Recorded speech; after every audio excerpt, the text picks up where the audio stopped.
My game Colornova comes out on Friday, March 20th. Let's talk about how that almost didn't happen.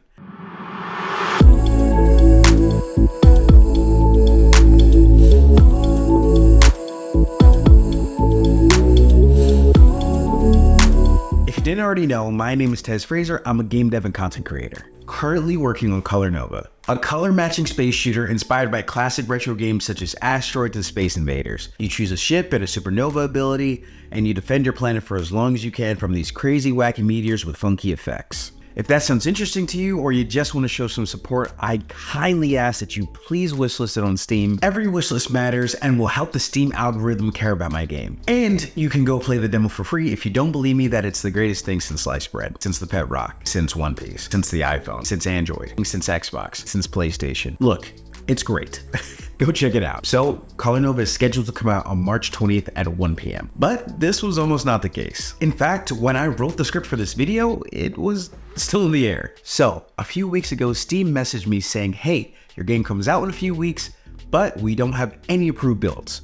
You gotta get on that. So, of course, I did just that. I submitted a build by the weekend, but admittedly, it wasn't as complete as it probably should have been. I get back my first rejection. They said, hey, you have a problem in your Steamworks settings, which feels a little insane to me to reject the whole game build, but you know, whatever, it's an easy fix. I submit again, and this time they hit me back with the real reason for failure. I admittedly didn't have local multiplayer sorted out, so I added that. And I had these little buttons at the bottom of the main menu that you originally couldn't access via a controller. They lead to web pages, so I figured that only a keyboard and mouse user would care. But according to Steam, to have full controller support, it's necessary. So I fixed that too, and I resubmit. And I failed again, because they can't access the bottom buttons. Excuse me? The same bottom buttons I just fixed? That doesn't make any sense. So I resubmit again. Yes, you can. And they failed me again. And at this point, we're like 9 days from the release deadline, so I'm kind of freaking out a little bit. Because, I don't know if you all know this, but Steam reviewers don't work weekends. I found this out the hard way when I was submitting the Colornova demo, and it took like a week longer than I was expecting because I submitted it on a Friday. So, I submit again with very explicit instructions. Click the down button 4 times from the main menu. Once on the bottommost row, click right to access said button. And finally, thankfully on the 13th, it was approved. Why Valve was so insistent on blocking my game's release, I'll never know.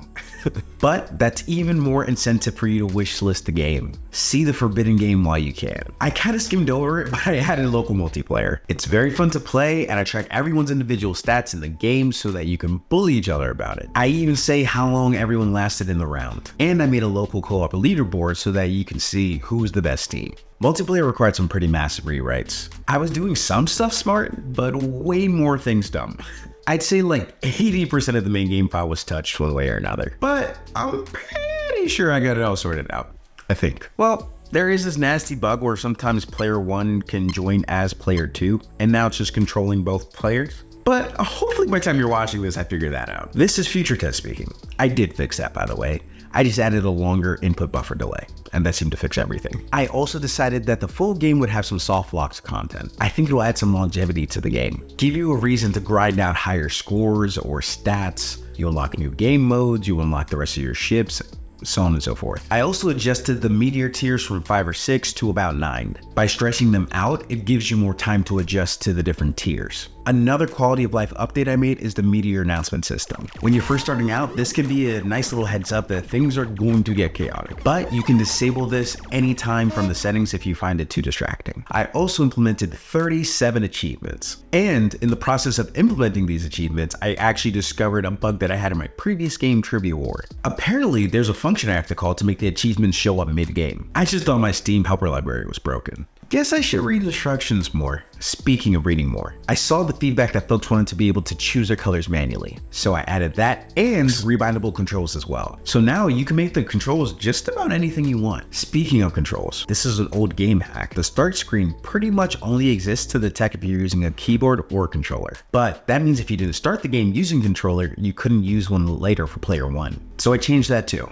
I updated the credits, I fixed bugs, I fixed Steam page issues, I fixed more bugs, I made audio files on more compressed format, because you know, a 15 megabyte game surely needed to be more compressed. I added the CRT filter, because I think it's cool. I wrapped this game up in a tiny little bow. For all intents and purposes, Colornova is complete. So now what? Well, honestly, there's a 1000% chance that there are still bugs that I'm unaware of, and people will tell me about them, and I'll dial the inside trying to fix them. But that's a launch day problem. In the meantime, I'll just be testing the game for bugs and reaching out to streamers and YouTubers and people that I just think are cool and would enjoy the game. I've learned my lesson from Trivia War, and I will be off the day of the release.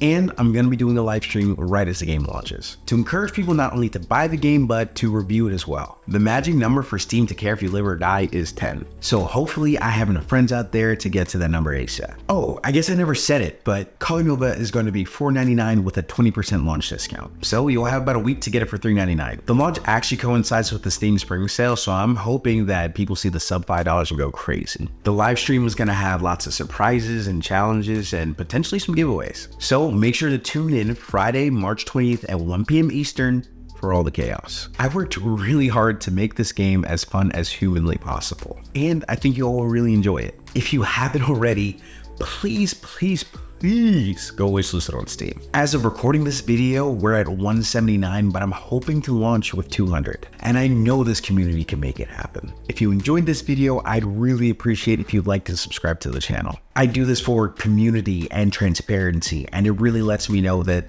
this is the content worth making. So let me know in the comments. How do you think my second Steam game launch is gonna go? Is there something I'm forgetting about that's gonna make my game explode? Are you also launching a game soon? I'd love to hear about it. Or honestly, let's bundle. I feel so shy about that kind of thing. But I don't know, man. Let's do this indie game dev thing together. My Discord is in the bio, so hit me up. Also, if you're a streamer, YouTuber, content creator, and you want a key, hit me up. If you're a Steam curator, I hate you. Do not join my Discord channel. I will ban you for solicitation. Anyways, my name is Tez Fraser. Thank you for watching the last devlog before Colornova launches, and I'll see you on Friday for the live stream.